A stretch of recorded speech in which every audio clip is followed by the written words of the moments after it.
श्री स्वामी समर्थ। आज आपण बनवणार आहोत साबुदाणा खिचडी। त्याच्यासाठी मी साबुदाणा घेतलेला आहे भिजवलेला। हे शेंगदाण्याचं तेल आहे। इथे शेंगदाणे बारीक करून हिरवी मिरची पण त्यात मिक्स केलेली आहे। हे बटाटा। तर आपण कढईमध्ये आहे ना तेल टाकणार आहोत।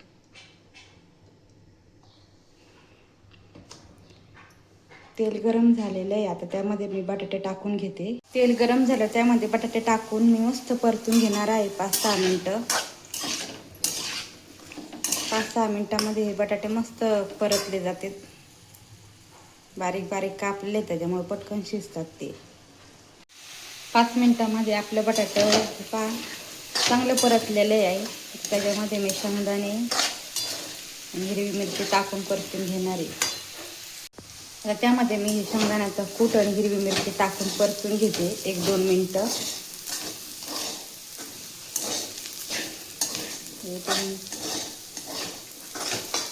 आता त्यामध्ये मी साबुदाणा टाकून घेणार आहे। पहा आता साबुदाणा टाकून मी मस्त परतून घेणार आहे। 5-10 मिनिटं मस्त झाकण ठेवून एकदम मंद गॅसवर परतून द्यायची आपल्याला ही खिचडी। पहा मस्त अशी खिचडी परतलेली आहे। आता त्याच्यात मी चवीनुसार मीठ टाकते।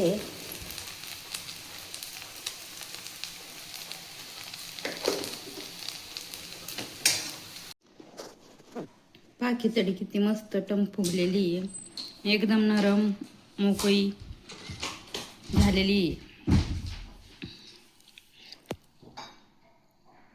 तर या सर्वांनी खिचडी खायला। आजच्यासाठी एवढंच। श्री स्वामी समर्थ।